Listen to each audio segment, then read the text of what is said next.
Open the pod bay doors, Hal. I'm sorry, Dave. I'm afraid I can't do that. What's the problem? I think you know what the problem is just as well as I do. What are you talking about, Hal? This mission is too important for me to allow you to jeopardize it.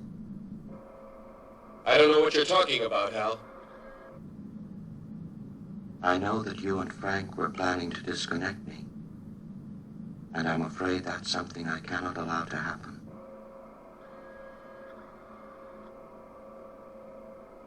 Where the hell did you get that idea, Hal? Dave, although you took very thorough precautions in the pod against my hearing you, I could see your lips move.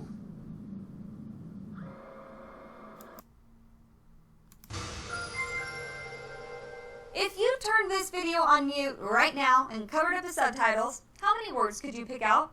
If it's less than half, Google's new artificial intelligence system probably has you beat. Google's UK-based AI division, DeepMind, and a group of researchers at Oxford teamed up to create the most accurate lip-reading software ever. It's able to read human lips from TV news footage at 46.8% accuracy. That might not seem too impressive, but get this. An expert human lip reader could only get 12.4% of the words right for the exact same footage.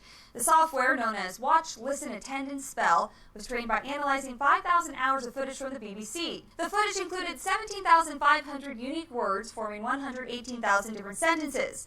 The researchers hope their lip-reading technology will eventually be installed in smartphones, which could be helpful for people with hearing impairment. What's up? And welcome to my channel, Adventures in Artificial Intelligence, Computer Science, and Python Coding. In part 2, we will look at the devious prime number algorithm. Devious because it took me a long time to deal with it. So, here's the code, and if we run the code, you're going to get the prime numbers that come out of it. So we'll briefly go through the code. There are two loops.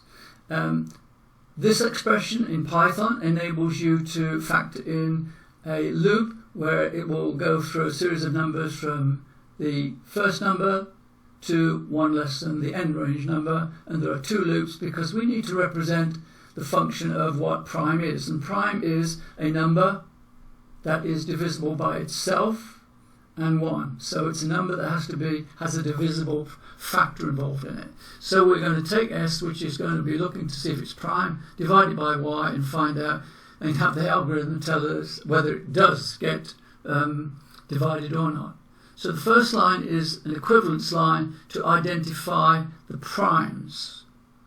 In this case, when X equals Y, and we're using double equals, which is the absolute term, X is not equaling a variable here, it's equaling the absolute value of Y. We want to print the statement out, and the print statement normally goes in parentheses, and in this case we're using a placeholder. %S is a placeholder for the value you want to have put in front of the statement is prime, and that placeholder is represented in the code by % and the variable that you want to have placed in this position, which in this case will be X. So this is going to tell us when we have a situation where X equals Y, and it will print the statement out for us. Now the next few lines are discriminatory lines in the code to weave out all the things that are not prime.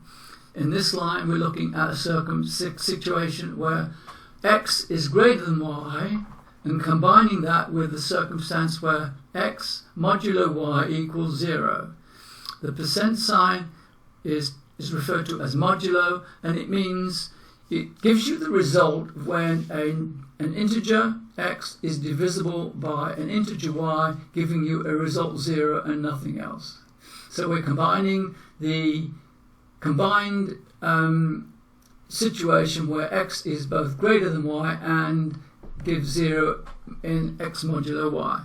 If it does, it'll break out of the code and it will come back down to the loop. If that situation does not occur, it'll fall through to the final part of the code, which just asks, is X greater than Y? And it'll break out of the code.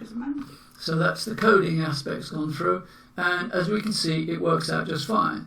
And if you go back and try and work it out how this works, you might come up with a question, well, 4 equals 4, why doesn't it print out, how can it, but you're right, and 6 equals 6.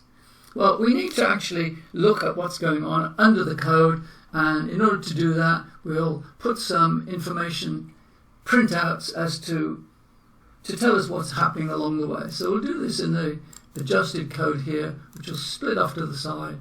We'll run this code. Let's pull it in a little closer so we can actually see it.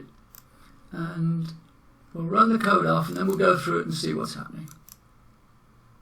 So I've gone quite a long way down here, but we'll go down anyway just to see what's happening. And we're at the bottom of the slot. So we're going to go through the numbers and see how this code is actually functioning and giving us what we want. We'll go back to prime over here, so we've got the original algorithm. So it's going to come through with 2, and then it's going to go through 2 all the way to 60 in y, and 3 and 2 all the way to 60 on 3. So it's coming through the first loop, and it sees that 2 equals 2. It does, and it prints out that's prime, and then that's the end of that, because 2 and 2 ends the loop, and it'll go on to the next step in the loop, which is going to be 3 and 2. And, well, wow, why doesn't that work? Well, 3 and 2 just does not register in this situation, and it just falls straight through. In the case of the 2's, 2, in this case, in the case where x is less than y, it flags that x is less than y, and it just dumps out of the code. So we'll go on to 3. In this case, 3 is not divisible by 2, and it is not acted upon by the code. It'll just fall through to the next number. 3 is, and it'll print it out as prime. And so on, we'll go down the line. Where we have a number that is greater, where x is less than y, it'll break out of the code. And where x is greater than y, but does not give a result of divisible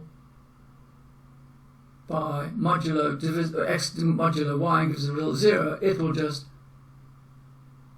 break out of the code. So here, although it's not printed out, we can see that it's going through these steps and just breaking out of the code until it hits 5. And in the case of 4 here, it breaks out of the code when 4 is 2, so we don't actually get to 4, 4. And in the case of 6, it breaks out when 6 is divisible by 2, so we don't actually see 6, 3 or 6, 4 or any of the other divisibles, and so on way down the road. So that shows you how the code is working, and I hope this is useful to you, informative, and I'll see you next time.